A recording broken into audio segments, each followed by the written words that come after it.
Pokoknya siapapun yang mendapatkan bantuan sosial digunakan untuk judol akan kita kenain sanksi. Sanksinya kira-kira? Sanksi bisa kita kurangi bantuannya, bisa dihapus bantuannya.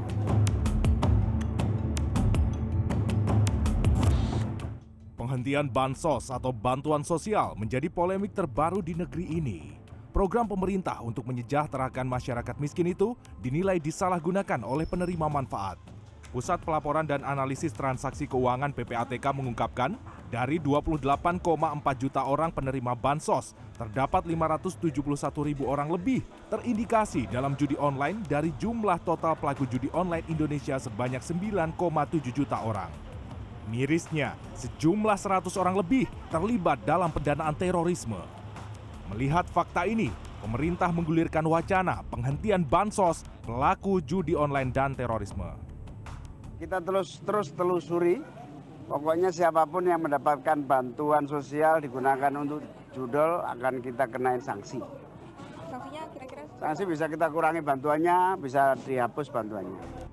Para penerima bansos juga angkat bicara menyangkut rencana penghentian bansos bagi pelaku judol dan terorisme ini.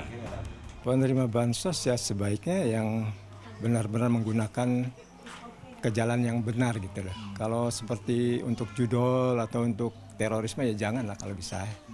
Kalau saya setuju kalau memang harus di stop seperti itu. Tapi kalau yang penggunanya baik ya silahkan diteruskan. Bagus, cuma kan karena dia selalu pakai judi mulu ya, judi online, lebih baik buat yang membutuhkan selain dari dia gitu.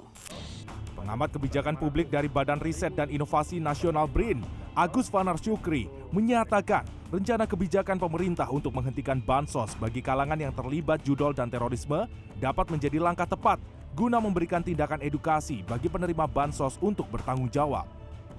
Tetapi ketika bantuan itu disalahgunakan, maka pemerintah juga harus mendidik mereka bahwa uang pajak yang dikumpulkan dari rakyat itu harus memang untuk keperluan mereka hidup. Tetapi kalau disalahgunakan ke yang lain, untuk tujuan yang bukan pada intended consequences, yaitu dampak yang diharapkan bagi penerima bansos itu adalah untuk menyangga kehidupan mereka. Sementara itu, pengamat sosial Universitas Indonesia Rizalwan Halubis menilai kejadian ini tidak bisa sepenuhnya kesalahan dari penerima bansos. Namun, perlu adanya evaluasi mendalam terkait program bansos di tanah air. Program-program pemerintah itu seharusnya bukan hanya sekedar memberikan uang dan berharap masyarakat yang penerima bansos itu paham sendiri, ya.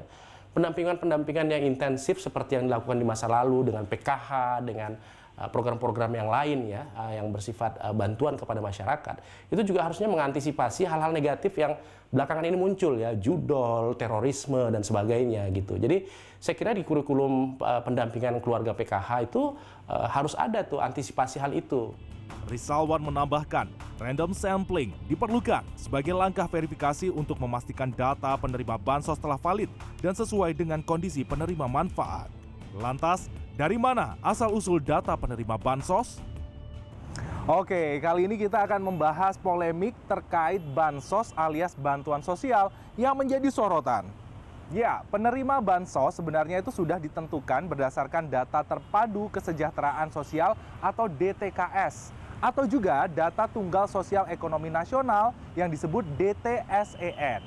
DTKS dan juga DTSEN ini merupakan basis data yang digunakan oleh pemerintah untuk menentukan siapa saja yang berhak menerima berbagai jenis bantuan sosial. Bansos dapat disalurkan dalam bentuk uang ataupun barang. Beberapa program bansos yang populer antara lain adalah program Keluarga Harapan atau PKH, Bantuan Pangan Non-Tunai BPNT, dan juga program Indonesia Pintar PIP, serta Bantuan Langsung Tunai BLT Dana Desa.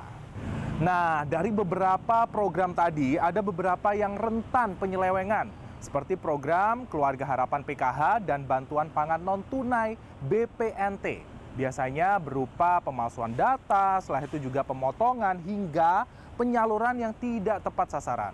Dan yang sering terjadi juga adalah pada bantuan langsung tunai BLT dan program bansos lainnya yang berbentuk uang. Seperti yang terjadi pada 571 ribu lebih penerima manfaat bansos yang terindikasi dengan judi online dan 100 orang lebih yang terkait dengan pendanaan terorisme. Aduh, pusing nggak tuh bagi pemerintah untuk ngaturnya? Sebenarnya sudah jelas ya tujuan dari bansos ini, yakni membantu masyarakat miskin dalam kondisi yang darurat agar mendapatkan kehidupan yang jauh lebih sejahtera. Jadi jangan ada lagi penyalahgunaan bansos, baik di lini pejabat terkait korupsi maupun di lini masyarakat. Freddy Cahya, Dwi Agung, Jakarta.